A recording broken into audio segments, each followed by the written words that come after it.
Namaskar, and welcome to the Eikam series of Gita on the Go. Hey, last time we finished chapter 2. Chapter 2, honestly, is the entire Gita Sar. We've already covered the broad themes at the very broad level that will play out now in the rest of the Gita chapters as we discuss them.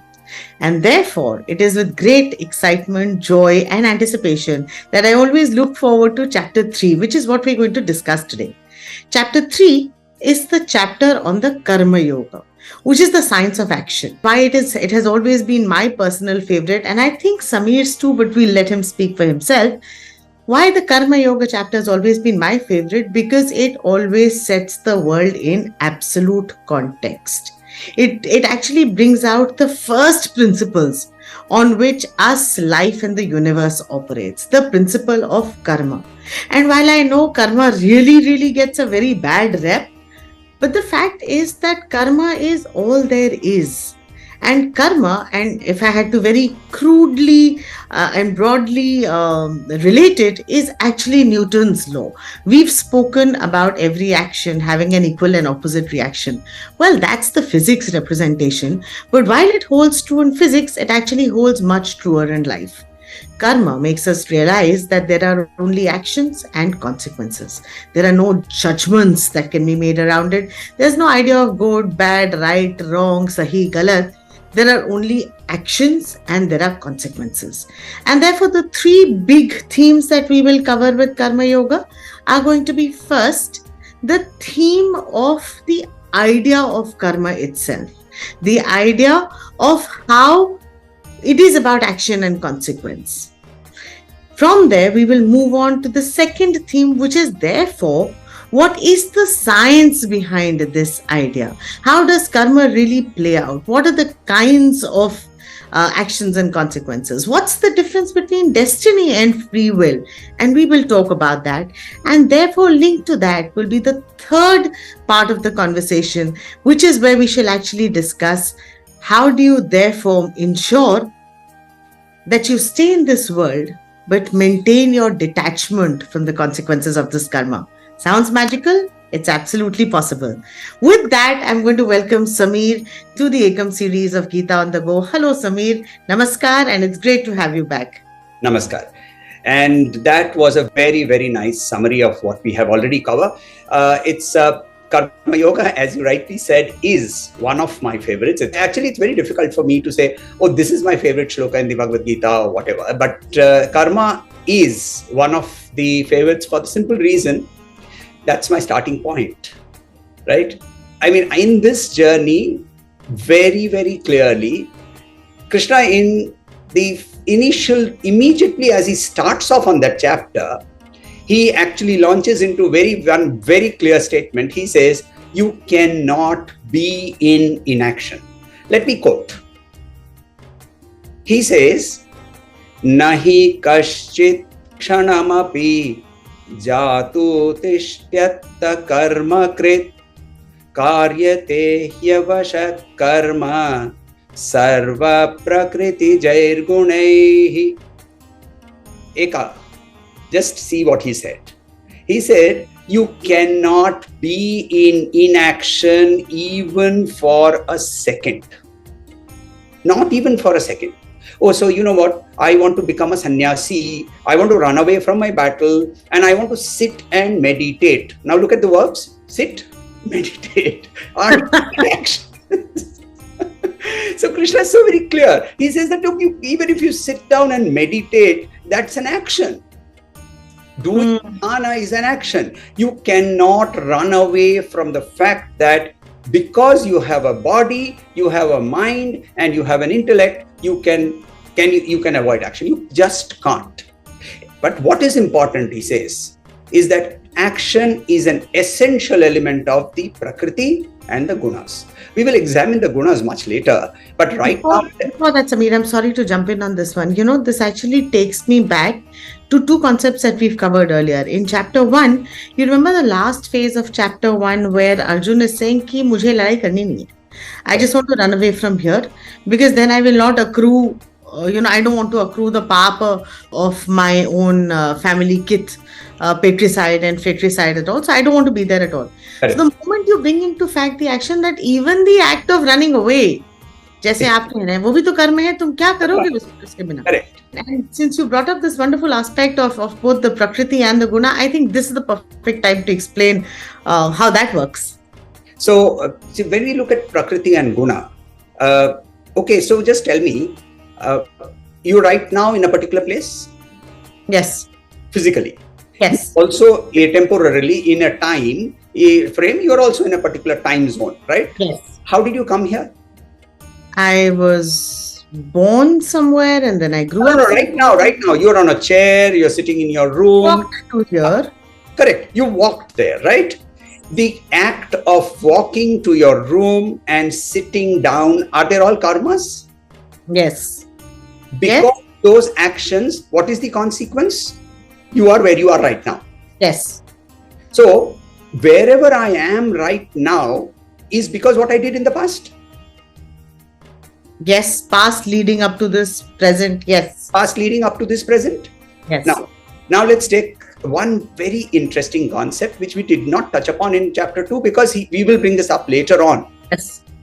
Is the concept of who you really are. And Krishna says that what you really are is what is called the Atman. Yes. And he says in a very beautiful shloka, he says, Vasamsi jirnani yatha vihaya. It's a very famous shloka. We don't want to quote that because everybody, I think, has heard of this shloka. What he says is just as exactly as we give up the old clothes that we wear, similarly, the Atman gives up is the body. So the body is nothing but clothes to the Atman. So what does it do immediately? It takes on new clothes. Just exactly as I'm sure whenever we give away our old clothes, we wear new clothes. Yes. When we are doing that, I have to give you a contextual reference to the whole concept of karma carrying forward. And can I use an accountant's parlance here? Yes, Samir, that comes most naturally to you. We will live with that. You know what? Let's do this. You use the accountant's parlance, and I will see if I can translate that into the knowledge of science after that. Perfect. So let's say that at the end of an accounting year, you have a trial balance and you're supposed to tally the trial balance. And it does not tally. Do you know what is done? What do accountants do? Yes, because of my banking days, I know that we have a suspense account. Wonderful. Now, what do you do? So you put in a suspense account and you tally your trial balance. Then what's the first thing you do in the next accounting year? Is that I transfer the suspense to an account. Correct. And then you start trying to work out where did that suspense come from and you try to solve that. Now, in the process of solving it, by the end of the year, you'll end up with what? I will have a carry forward. I will have another suspense account, which is possibly not exactly the same as the one that you started off with. Yes. Right? Now, let's take karma. Every time we've just now seen, and you started off with that, is that you do an action, there is a consequence. Now, let's say that there is an action and the consequences of that have not yet come to fruition. What would you do with that? What would that karma? It's a suspense account, right? Yes. So what will you? And let's say that the body drops. So Eika, look, when we were talking of this balance sheet not getting tallied, and we're looking at karma getting carried forward, the Atman, as you rightly pointed out, chooses where it wants to go. Yes. And I have my favorite here. You see, we have a cat at home. Yes. And you know what the cat does? Marley, our cat, all it does in life is be cuddled and eat lots of fish food. Now, I am sure that the Atman that is housed in that body had a very deep longing to be living that life of complete unaccountability, being cuddled right through their whole life, having to get food. It looked around, chose my son as the right vehicle for it to meet its vasanas, jumped into that and is carrying through this life. So what you just now said, that suspense account which is carried forward, technical name for it. And I'm sure you know that, right? It's called Sanchita Karma. Yes. Right? Now, the moment Marley was born here and it started eating the food, the Vasana has started getting into action. Yes. The moment it has got into action, now can he withdraw that? Can Marley get away from the fact that he is now a cat and he has to eat food that is Whiskas or whatever fish food that we serve him? Can he get away from that? No, this is Marley's karma for this lifetime. Correct. So that is called the karma that has been put into action is the prarabdha. Correct. So prarabdha is that part of my sanchita, my overall pool of karma to be settled. Prarabdha is that part which I live out in this lifetime. Perfect. Is that understanding right? Or that I'm living out right now. Yes. Yes. I'm living out right now. Yes. But tell me, Marley chose to become Marley, right? Yes. I mean, we saw that. Similarly, Marley chooses to go to the food and eat in this present life. Similarly, you and I make certain choices which lead to the next moment. Yes. The next moment of the karma is called agami. What is going to happen? Yes. Correct? And that's a choice. Is my karma my choice? Or is the consequences of karma my choice? Actually, both of them. Logically, then both of them. Consequences are consequences. They are. That's an effect. The effect is nothing but a cause in motion. Then, Samir, I have two questions linked to that. Yeah. The first question linked to that is that, therefore, if I have chosen to be where I am in this space and time, then what's the whole idea of destiny? Very often we like to say this is my destiny. Then a choice makes it sound like it is my free will. And I understand that agami is my free will. But if I don't accept, honor and embrace my destiny, my prarabdha that I'm living out, then how am I going to have the choice of my agami? Perfect. See, for people who normally curse or crib about destiny, yes. Have you ever heard them crib about the fact that they got a gold medal? Dukh mein sumran sab kare, sukh mein kare na koi. So correct, right? And that's the point, that when it was a good result, you claimed credit on that. But when it's bad, you say that no, that's destiny. I mean, I find that just that fact itself illogical. So, I mean, let's not even get into the whole idea of saying that I chose to and whatever. I also heard one very interesting person say that your height is your destiny, your weight is your choice. Now, and it's actually true, isn't it? I mean, my height is my destiny because I chose to be born in a particular family of particular type of people. Possibly they were tall, or they were fair, or they had curly hair, or they were bald by the time they were 30. It doesn't matter. I mean, whatever genetics happened was something that I chose to embrace to live out a certain vasana. The fact is, I curse destiny because I don't know that I actually chose it. I've forgotten that. So I only remember those actions that I have done in this life. But the fact is that I did actions in the past life, which I have carried forward in this life, which need to be brought to fruition. And if I build up on that, Samir, actions are not just the actions we do, because if I look at karma as the concept of energy, you spoke about Prakriti very briefly, and the whole idea of Purusha and Prakriti, which again very roughly translates into the whole concept of energy and matter, then karma is really anything that we expend our energy on, right? And so if I again go back to my identity, karma is not only the actions, my karma that I own is not only the actions that I physically perform, but also what I feel as well as what I think. Because honestly, when we are doing, and we know this with a scientific fact, that essentially everything in our body is an electric impulse. The moment there's an electric impulse that's generated, there's a karmic transaction that gets initiated. मतलब in fact हम जब आपका mind mapping करते हैं या brain की activity measure करते हैं, what we are actually just measuring is the electrical throughput in your brain, which then tells me that even when I'm completely idle, there are two kinds of things that are happening. There are my life sustaining energy expenses. कि digestion भी चल रहा है और neural impulse भी चल रहे हैं. Even if I'm not doing anything, I'm just lying down idly and just plugged into the EEG machine. And the second thing that's happening is that I'm still thinking, I am still feeling, I still have a lot of mental activity, emotional activity, intellectual activity that's happening, all of which also is my karma. It is accruing to me. My thoughts, my intentions, my emotions are all accruing to me. And as Samir rightly said, some of them will live themselves out in this lifetime. So my feelings, my thoughts, my emotions, and we will be talking about this further, will eventually manifest in my body with my action. See, action doesn't happen randomly. Action always has either a feeling behind it or a thought behind it. So whatever your thoughts or feelings are, you're already initiating karma. 1.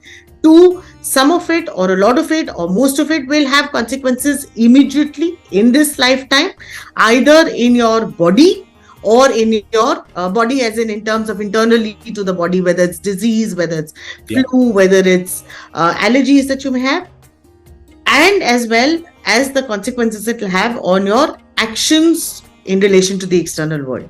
So all this is happening in the here, in the now, within you, your thoughts, your intentions, your actions. And therefore, Samir, I have a question for you linked to that.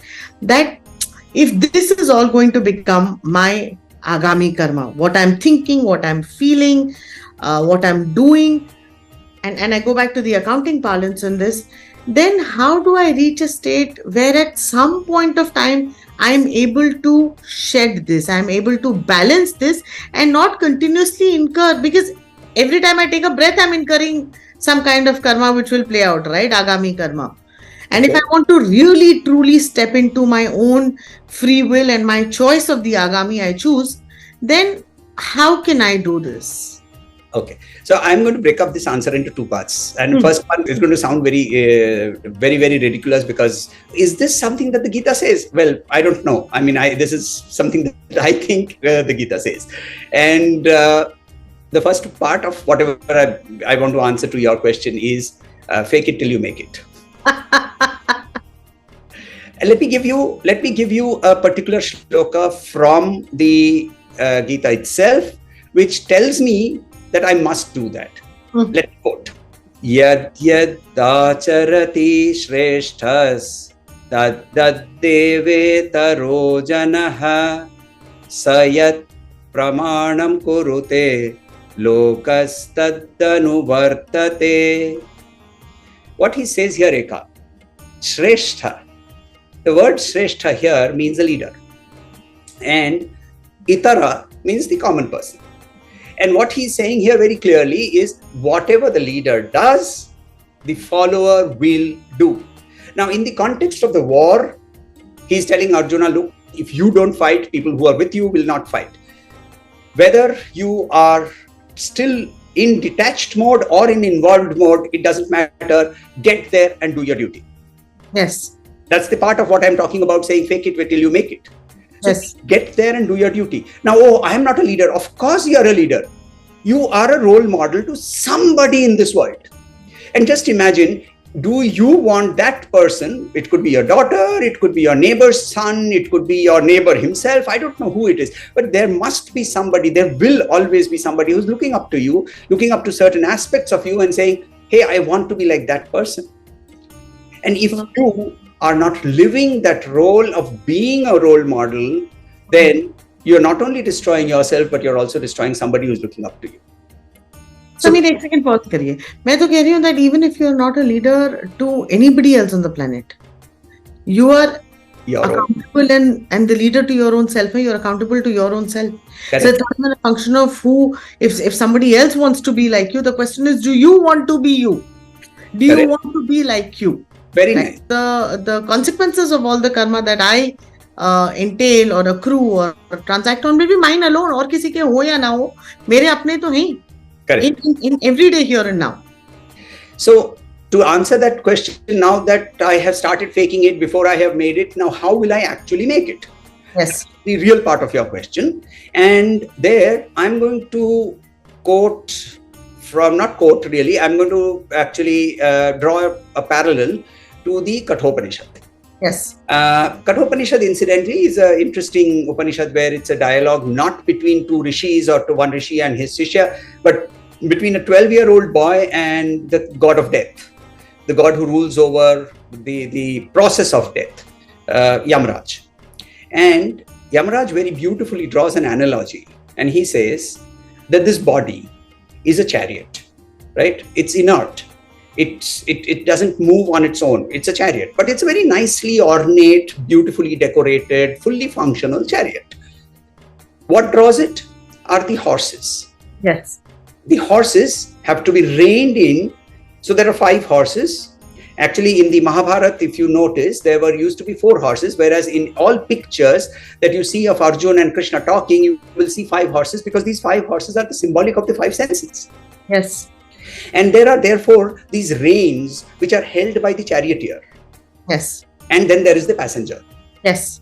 This whole construct, the chariot is the body, the horses are the senses, Yes. the mind reins in these senses, and the mind is controlled by the charioteer, which is the intellect. Yes. And the passenger is the Atman, Yes. which is not involved in this process of moving along, except that it's just carried around wherever the chariot is going.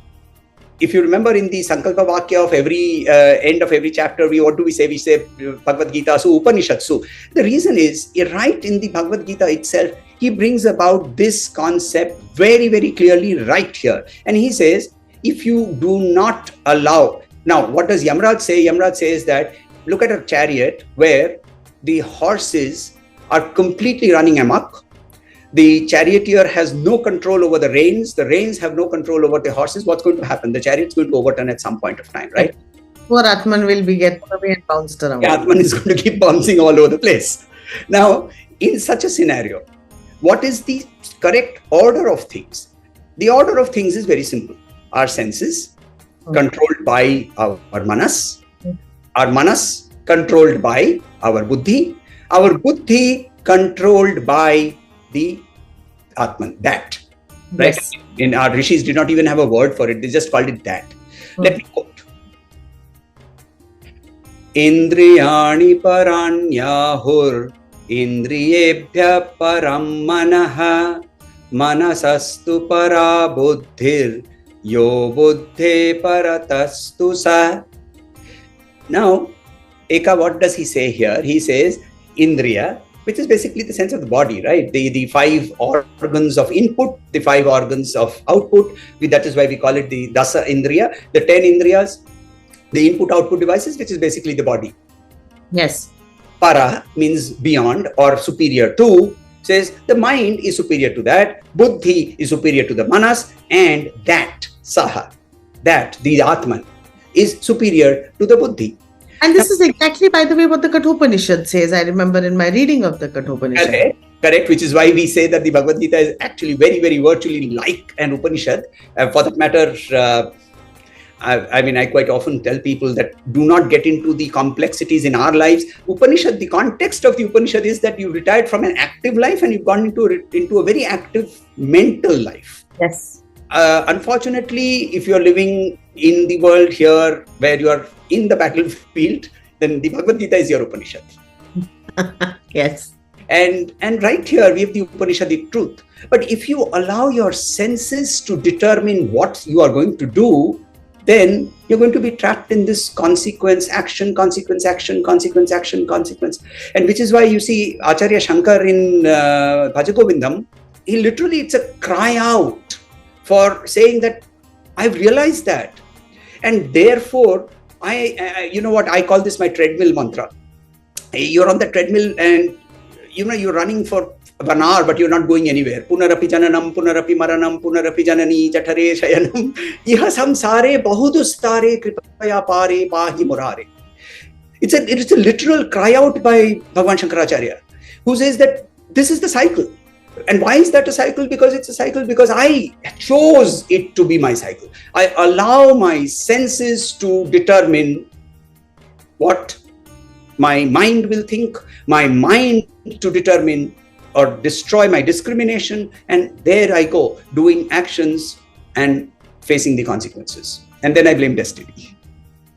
So then how do I step out of it, Samir? If everything that I do, as long as I'm in this world, as long as I'm in this lifetime, I'm in this body or next body or Marley's body, I will still be doing actions, right? I will accrue karma. So how do I distance my karma and myself from the karma phala? Because there will be consequences. Is it possible? So I have to here quote, not quote, but at least paraphrase Swami Chinmayananda here, who says that the fact that you are listening to this right now means that you have started working on your intellect. One is that this is your last life, if you choose it to be. The second is, again, another great person that I think I should bring in here is Bhagavan Ramana Maharshi. And he says, the first step towards going towards the whole function of nishkama karma, or whatever we call it, selfless action. I'm sure we'll explore that a little bit more. But right now, if you want to just look at how do I get out of this action, consequence cycle, is the first time start training your mind and say no. The moment you have an impulse to do something, and you say no, and you'll then look at that thought and you say, what is this thought of no or yes? What is it actually? And you examine that. What are we saying? In today's parlance, it's saying stop from the reaction and move to the response. The moment you've done that, you've brought in that small gap between your senses and your manas, a small gap between your manas and your intellect. And that gap is good enough for you to start redirecting your action. So it all begins with practice. I like the sound of that. I like where this is going. So here's how I'm going to make sense of chapter 3, the Karma Yoga. And I'm going to build up on where we left it at when we did chapter 2, when we did Sankhya Yoga. Yeah. In Sankhya Yoga, we spoke about karma in the context of saying that karma is about the here and the now. It's about knowing that the karma will have a phala. Therefore, it's not about detaching yourself from the goal, but actually just focusing on the here and the now and trusting the process to know कि तुम यहाँ पे जो करोगे, जैसा करोगे, सोचोगे, feel करोगे, उसके अपने consequences होंगे. That's and therefore it's important that whatever you do in the here and the now needs to necessarily be your best. Correct. And if I build up from there, what we explored of karma in chapter 2 and now come into chapter 3, the 3 things that we are saying, the first is the same as last time, of saying that there is karma all the time. With every breath you take, with every thought you feel, with every word you say, with every action you do, everything is karma. And that is explained both in the context of accounting, which is what humans have created, as well as in how we understand the natural sciences and the world, making and make sense of the world around us. Everything is a karma. There is no getting away from it. There is even running away is a karma, like you said, sitting, meditating, doing yoga, getting away from it, cooking, doing your own task. It doesn't matter what it is. Everything is karma first. The second is the part that you already carry some part of your total suspense account, the total karma that's accrued to you, which is your sanchita. You carry some part of that suspense account to be lived out in this lifetime, to be settled in this current present lifetime, which is your prarabdha, which is what you've inherited, which is what you've got in. You walked into this life with. And you have a choice about what is your agami karma, the karma that you generate for future accrual. Future accrual could be this lifetime. अगर इसमें हो गया तो वो आगामी हो जाता है, और अगर इस lifetime में नहीं हुआ तो again it gets carried forward. It sort of piles up in your account of the sanchita and then gets settled in your next life as your prarabdha. And therefore, therefore you are going to accrue consequences. And so therefore the third aspect is, if you know and take accountability and ownership of your agami karma, of your own karmic accounts that you're carrying, then what you need to do in the here and the now is live that karma with awareness in your thought, with awareness in your emotions and feelings, with awareness in your intentions, with awareness in your actions. And if we can just, for this lifetime, for here and now, distance ourselves, matlab things like nishkam karma and selfless karma is very far away. But even to get there, if today in the here and now, if we can just develop a level of awareness of our thoughts, of our intentions, of our actions, and break the patterns of default pathways of things that happen without thought being given to them, but step them into awareness, we are good for now.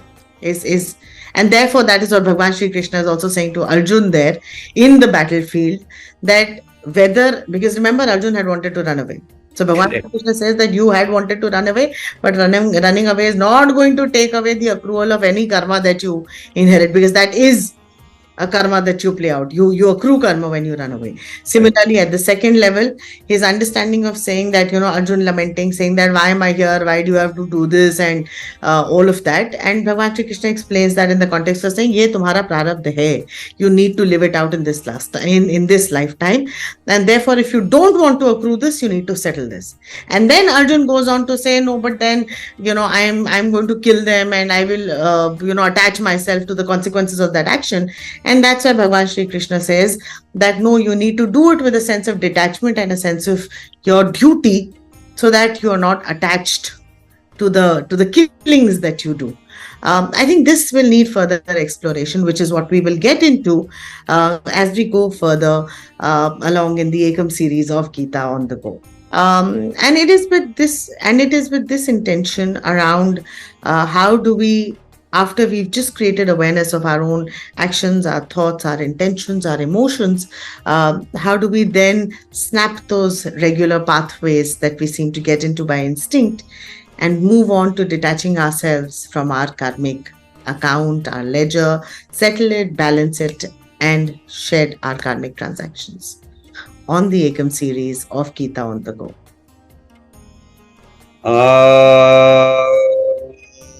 श्रीमद्भगवद्गीतासु उपनिषत्सु ब्रह्मविद्यायां योगशास्त्रे श्रीकृष्णार्जुनसंवादे कर्मयोगो नाम तृतीयोऽध्यायः।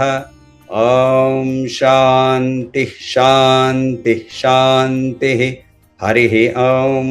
श्रीगुरुभ्यो नमः। हरिः ॐ।